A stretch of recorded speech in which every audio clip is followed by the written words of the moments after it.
Become the most powerful mage in Skyrim. Sneak around paralysing people. Hey guys, Mike the Gaming Dad here and welcome back to the channel. Bringing you another build guide this week, and this time we're going to be making a Pure Mage. And I don't normally play as the High Elf, so let's give them a whirl. So we are playing as a High Elf. Does this mean we're finally going to go with Hadvar into Helgen Keep? Wrong. Sorry once again, Hadvar. As this is going to be a Pure Mage build, I'm going to avoid using weapons or armour, so we're going to stick with our ragged robes for now and use destruction magic to deal with the guards.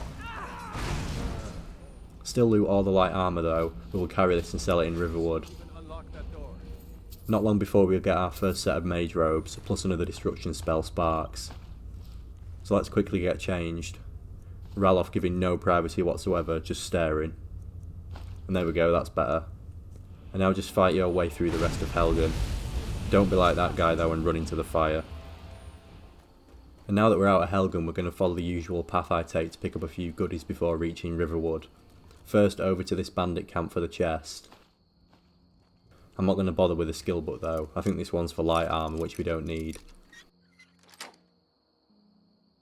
And once you've looted the bodies of the bandits, head back north up the hill, then turn west and go to the Talos place of worship. Hopefully my dead Thalmor kinsman will have something good for me. Hide braces for two-handed, maybe not, but we can either sell them or disenchant them, so we'll still take them. Now head slightly northeast of the bandit camp for a few more goodies fit for a mage. One of the bandits carries the first treasure map near Riverwood. And there's also some black mage robes in one of the tents.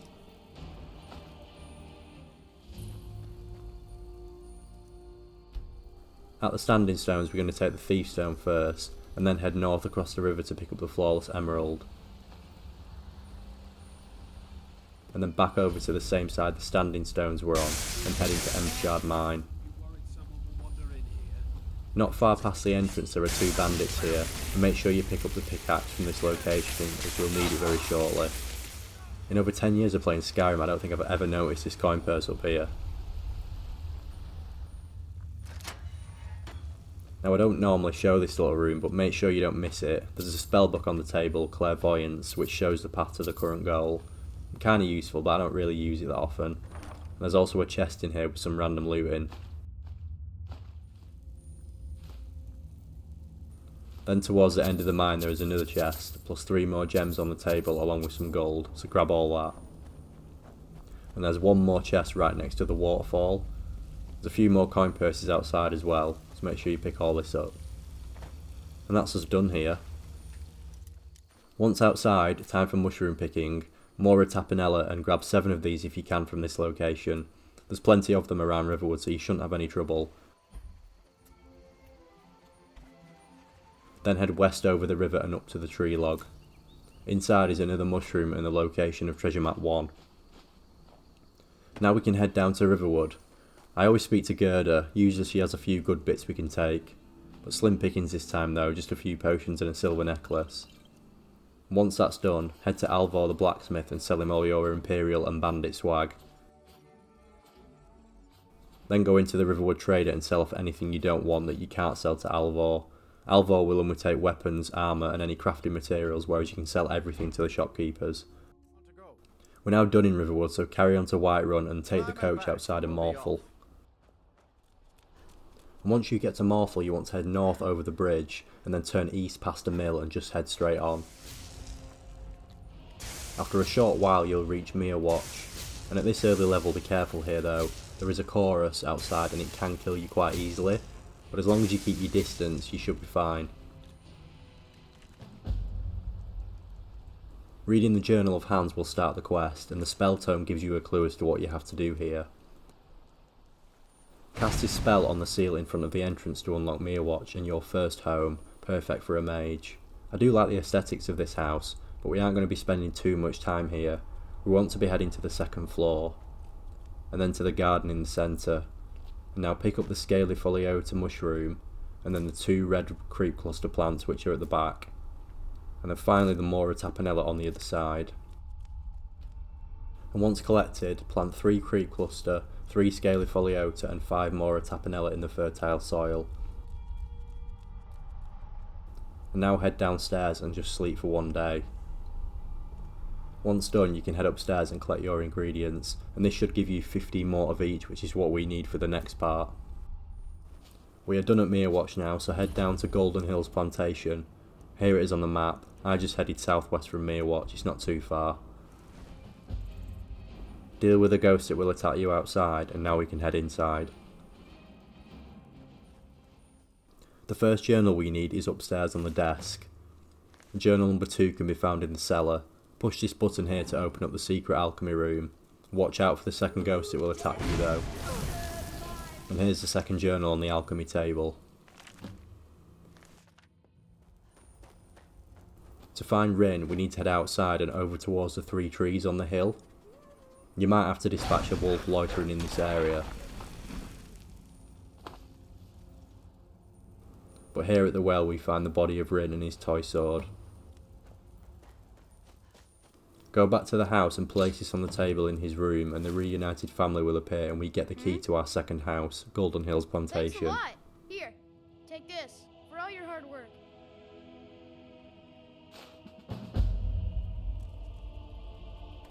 Now time to get to work. Outside there is a workbench. What we want to build is this exterior decoration, and we can do this on site. There's a wooden chopping block and an axe nearby, so let's do this. Then right next to here is a stone quarry, and this is why we needed the pickaxe back in Embershard Mine. Once you've done both of those, you can build the 2 additional planters. And there's a whole load of other stuff you can build here, by the way. You can turn this into a working farm and earn a fortune, but for this build this is all we need for now. What you want to do is plant 12 creep cluster, 12 scaly foliota and 20 mora tapenella in all the fertile soil. Once done, head inside.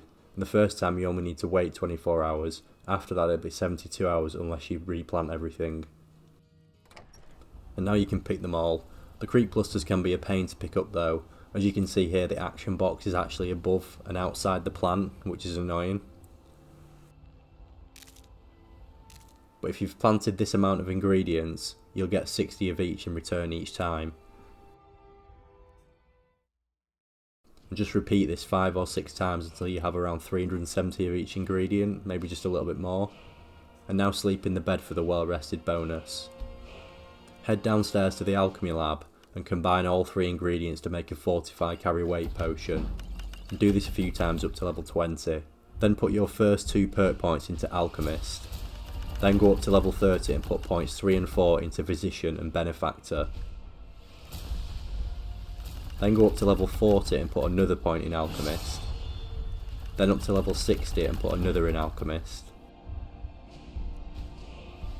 And then the same again up to level 80 and put the 5th and final point into Alchemist. Now you can spam all the way up to Alchemy 100. And whoa, I just squeezed in on the last potion. So yeah, definitely go up to 370 or above. And this is how you should look. You'll have a load of other perk points to use, but I'm going to leave mine for now and we'll use them later. Where do you want to go? The next time we need to visit is Dawnstar, and this is a stepping stone that will help speed things up a little bit. Wait outside until the Khajiit caravans turn up. For some reason Madrasi was all the way over here for me and wouldn't come any closer. Anyway, if you've seen my other build guides, I've used this shortcut before. Spam sell all your potions to Madrasi to level your speech skill up super fast. And you can start by filling up the left side of the speech tree as we go if you wish. And then head over to the other side of Dawnstar into the trees here for Madrasi's chest. I'm going to take anything enchanted as well, as this will help get a head start on enchanting later on, but the main reason for this is to take all the potions back. As I say, leveling speech is just a stepping stone for the next part. Repeat this process until speech is at level 100 and you have fully filled the left of the skill tree. We can now go back to the standing stones and switch to the mage stone. Go to Farengar in Dragon's Reach and invest 500 gold with him, and this is unlocked with one of the speech perk points. And now buy all the filled soul gems he has. And now we should have a good amount of gold, so start selling him the potions until he runs out. Once he has no more gold left, save your game, attack him and then reload the save to reset his inventory. and now keep repeating this process of buying all his filled soul gems and selling the potions. We have so much gold now that I'm going to buy every spell he has. There are a few here anyway that we do need for progression later on. But yeah, look at all our gold now, 132,000, plus we have hundreds of soul gems, probably far more than we actually need to be honest, but oh well. It's these 105 grand ones that will be the most useful. So yeah, basically the spells that we will definitely be using are Candlelight. The flesh spells are essential for a mage. And from the illusion skill tree it's mainly Muffle. Within Conjuration it's Soul Trap. And then within Restoration it's to turn lesser undead spell. And now that's done, I'm going to make Speech legendary as our main use for it is now complete and we'll need the perk points later. One last thing in Whiterun I'm going to do is Sleep. I should have done this first really. And then disenchant all the gear to make a start on enchanting. Oops, naked again. Best put on a spare set of clothes. Now let's go back to the coach and go up to Solitude. And here we require the Fletcher and a bow with a banishing enchantment. And these can be quite rare, so you might need to save and reload a few times. But once you have this, go back to Whiterun and talk to Adrienne the blacksmith. Buy all her iron ingots, iron ore and leather strips, and then do the save, attack and reload trick, same as on Farengar, and repeat this until you have enough materials for 300 daggers. Now go sleep again to get the well rested bonus, and back up to Dragon's Reach to disenchant the bow so we can start to enchant our 300 daggers.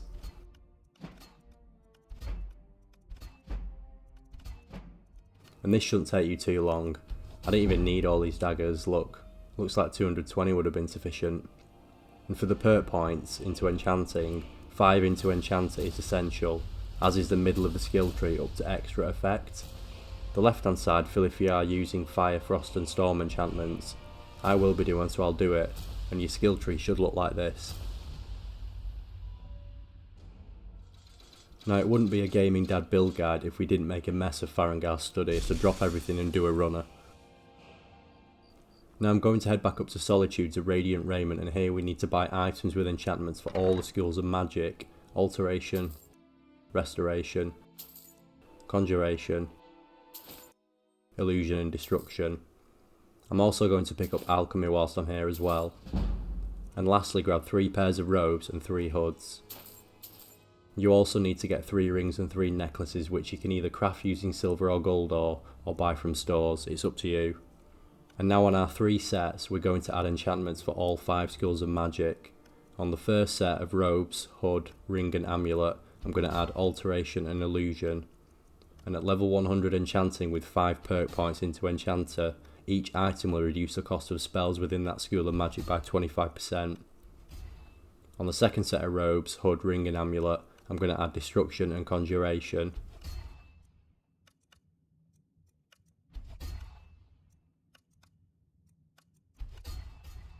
And then finally on the last set, I'm going to add restoration.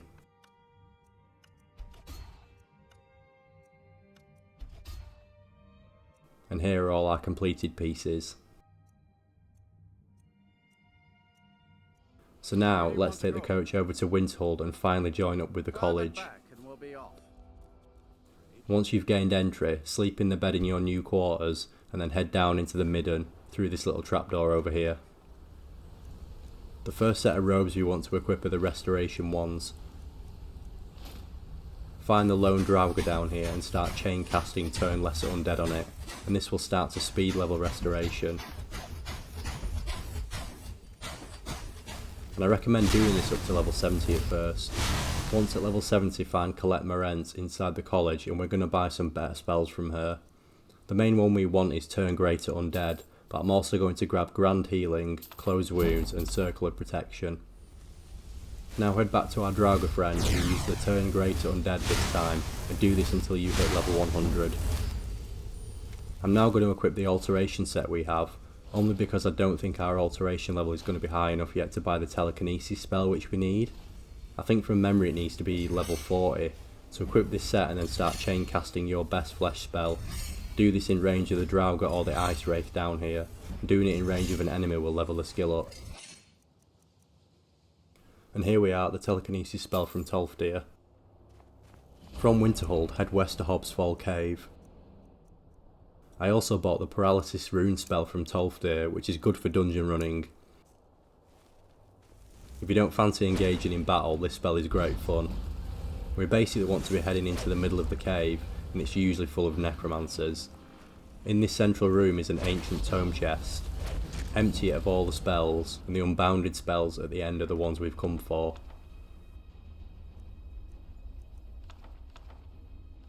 And now time for some more runes. I honestly love this spell. Nope, not today. Once outside, equip telekinesis and drop something on the floor. Use the spell to pick it up, and whilst holding the spell, fast travel across the map, and this will level your skill to 100 instantly and is the fastest skill in Skyrim to max. We're now going to do the same for destruction with the Unbounded Storm spell. Equip your set, and make sure you're away from anyone as this spell has a wide range, and then fast travel across the map. I'm going to go back to Hobbs Fall Cave, and then back down again, probably to Fort Greymoor, only because I know these areas aren't populated where you start, and if you go to Whiterun, chances are you'll kill an NPC. And there it is, destruction skill at 100. Now find yourself a bandit camp, any will do, and lay one of the bandits down for a nap. As we are already wearing the Conjuration set, the first spell we will use is Soul Trap. Repeatedly cast this on the bandit, and do this all the way to level 100. It should only take you about 10 to 15 minutes. And then without even stopping for a breath, equip your illusion set and use the Muffle spell over and over again, which will speed level illusion up. And that completes the boring part of the video, with alchemy, enchanting, plus all schools of magic fully maxed. So the next part of the video is the fun part, the actual build, and I'll show you a few different ways you can do this. But firstly I'll go over the perks which I feel are essential for any mage build. I'd always fill up most of the alteration tree as these perks benefit all mages. Magic resistance is very useful, and mage armour is essential as your main source of protection. Stability means you won't have to cast flesh spells as often, and Atromacy is useful if some spells will cost you magic, but you don't need it if not. And that's it for this tree. Restoration, again there are some essential perks in here. It's annoying this one is hidden behind a few perks, but I think it's still worthwhile getting, and this is Avoid Death. Playing as a mage there will be times where you forget to put your shield up and you get hit, and this spell basically can prevent a fatal hit. And the other ones in this tree I would always advise getting are Regeneration, Mage, and Respite. And that's it. I'll cover off Conjuration, Destruction and Illusion as we explore the different mage builds, but for now let's head to Windhelm. Once at Windhelm, travel southwest to Marazai Pond, just here on the map, and then once here you want to go through this little door into Gallows Hall. Complete the quest here and partway through you will pick up the Bloodworm Helm from this black safe. And that's all we need from this location. I'll just quickly talk about Respite though. This spell is really good for mage builds I think because it effectively gives you unlimited stamina if you can cast restoration spells for free. I haven't put any perks into stamina, so watch my bar quickly drain as I sprint. And now casting a restoration spell will replenish this to full. Great for travelling across the map. Head back to Windhelm and go to the docks and then by passage to Solstheim. Once in Solstheim find Kjolborn Barrow, which is south from Raven Rock, and then start the quest by speaking to the Dark Elf here, Rallis. This is quite a long quest which has 4 separate parts, which only start about 3 in-game days apart from each other. It's also expensive, it'll cost you 11,000 gold in total, so good job we got all that earlier. Each part of the excavation is important though, because each one contains either 1 or 2 pieces of Azadil's armour. Excavation 1 contains the boots, which are just through this door. Excavation 2 contains a ring, which isn't as obvious, you need to pull this lever to reveal it. Excavation 3 contains the gauntlets and another ring, and my video of this had corrupted so I'm very sorry I can't show you that part. Excavation 4 contains the armour. Here are all 5 pieces we have so far. Then down these stairs we get piece number 6, the helmet. In the final room you will face Azadil himself and he will have the mask, which I'm not sure if this counts as a piece or not, but grab it anyway. Now there is a black book in this location which you find after defeating Azadal, but this isn't the one we want. The one we are after is in White Ridge Barrow. This is in the far north, snowy region of Solstheim. At the end of this dungeon you'll face another dragon priest. This one is Dukan. Another cool looking mask. But in the same room as Dukan is the black book we want, so read this to be transported into Apocrypha.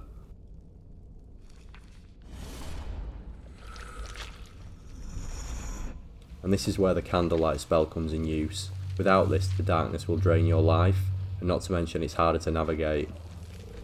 The lurkers in here can be a pain as they hit hard, but they are easy enough to play chicken with and avoid.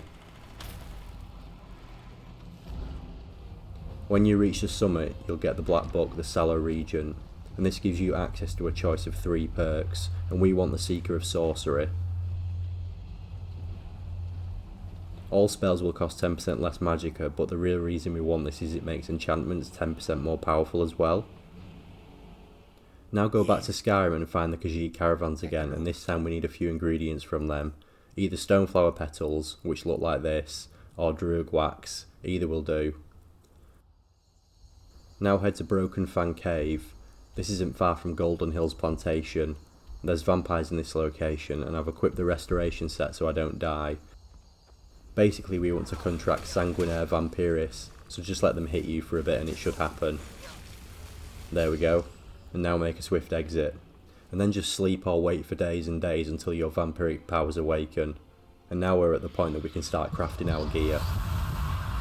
So head back to Radiant Raiment and pick up something with health regeneration on. And you also want to grab quite a few more robe sets. I took 4 in total, but more is fine. Also grab the health enchantment, magic resistance, fire resistance and shock resistance. And finally grab a few pairs of gloves as well. I took 4, but take more if you want.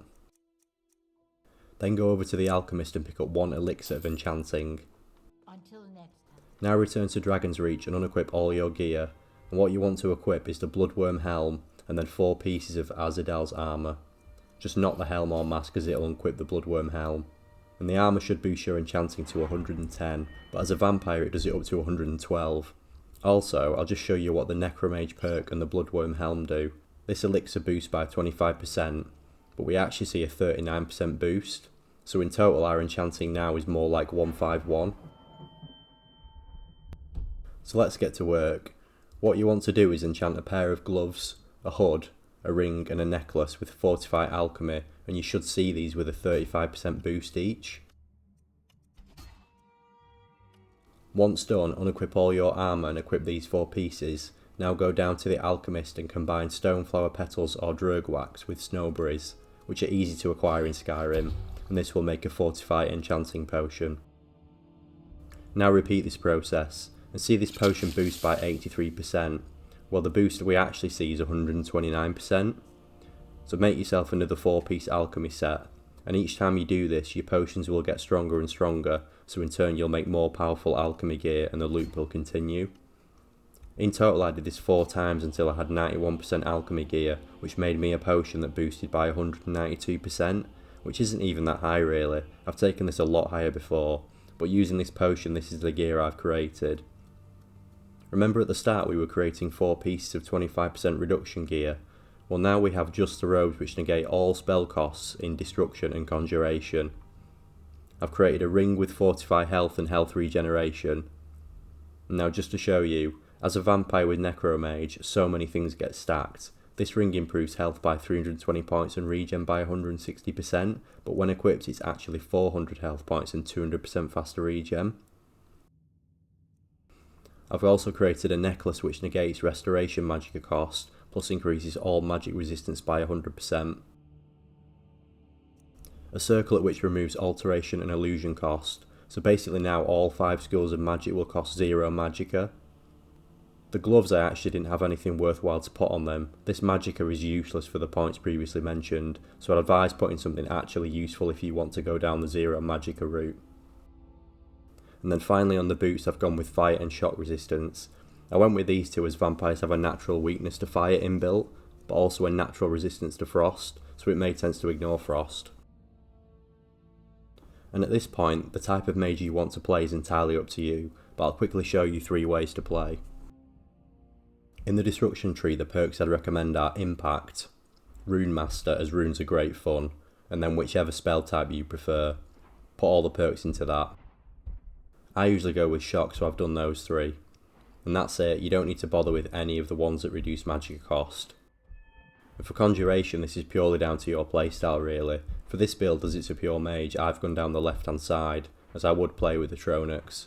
All the left hand side perks boost these spells. Left of centre is to do with Necromancer, and I have another build based around that, the Night King build. And then lastly, I won't be using bound weapons, so I've not picked any of those. And in the illusion tree, you can get dual casting if you wish. It'll help casting spells like Rout, but ignore all these ones that reduce magic cost. Everything else, if you play around as an illusionist, I'd recommend getting them all, especially quiet casting, that one is essential. So for the first mage type then, an offensive mage, and probably the most popular type, for this build I recommend making potions of fortified destruction. The most powerful version of this is done using Daedra Venin, which is a Khajiit caravan ingredient, and glowing mushrooms, but Daedra Venin is incredibly rare, so Nightshade and glowing mushrooms might be more feasible, as I'd recommend making tons of these, as you'll use them to do more damage. As you can see, using our alchemy gear, this makes a very powerful potion, an over 600% increase. Just to demonstrate how powerful this is, we can chain cast unbounded storms and completely wipe out Whiterun in a matter of seconds. Which, if you want to play God or a crazed maniac, might be the route you go down. It doesn't require a lot of skill though, just holding down the spell and everyone drops dead.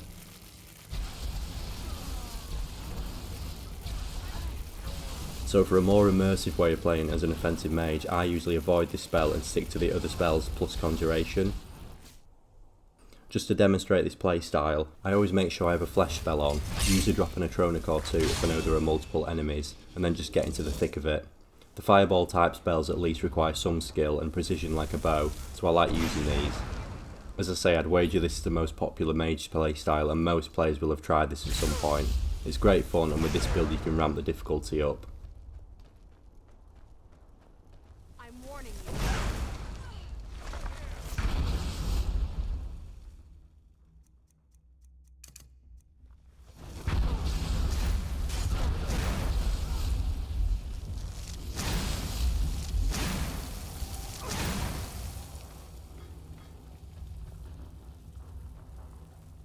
Another playstyle is one I highly recommend, and this is the Sneaky Illusionist, and this for the most part is a combat averse playstyle. For this one I like to use the invisibility spell, Paralyze or Paralyze Rune, plus a host of spells from Illusion. I am playing this style more and more as I'm enjoying setting myself challenges like making it through dungeons unseen, or making it through without having to attack anyone.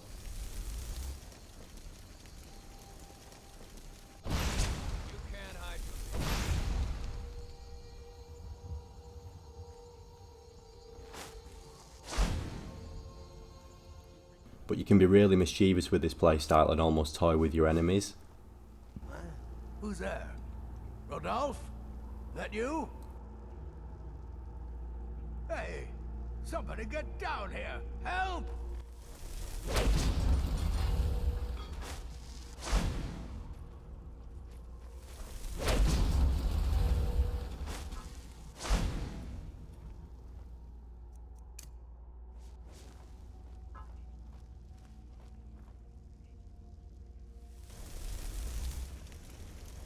Paralysing enemies and then either routing them or making them attack each other whilst you stay invisible in the shadows is great fun. Now my sneak is very low still, but for this playstyle I'd recommend levelling this a bit. You'll be able to stay hidden far easier. My eye is almost open here. So you win? Can't have that from the guy who is our watchman.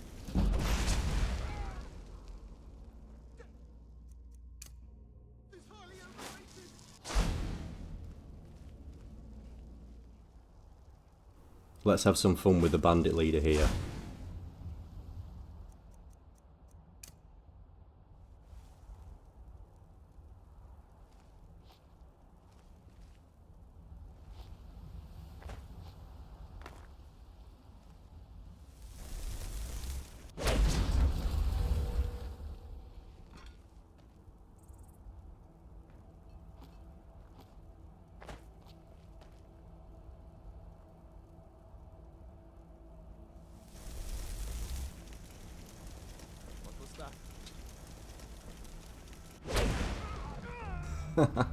He actually said, what was that? Brilliant. A third playstyle you might want to explore could be the Warlock, and for this I like to use a staff and then all skills and magic, proper jack of all trades. A good staff for this one is one of the new ones, and to get this, go into the Retching Netch and read this mysterious note pinned to the barrel. And this will start the quest, put a fork in it. The first part of this quest is relatively simple. Use the fork to kill 2 bull mechs, which are located at opposite ends of Solstheim. Once done, you need to craft the items into the staff using Nelos Staff Enchanter. To gain access to this, complete his quest, Reluctant Steward. This unlocks the door, and then we can craft the Staff of Sheogorath.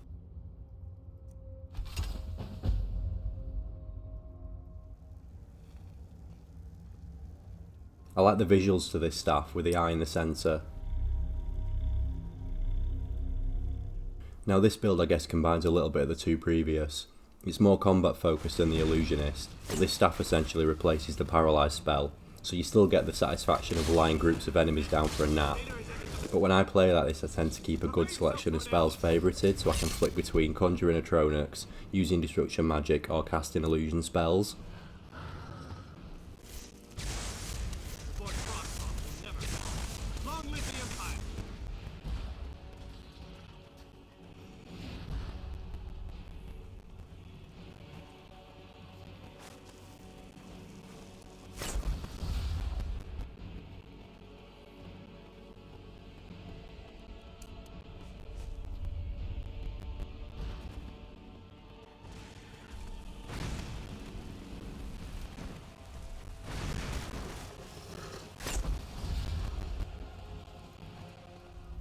And that's it for this guide. I hope it inspired you to have a go at making your own mage. There are loads of different ways you could take this once you've done the base build. I'm Mike the Gaming Dad. See you next time.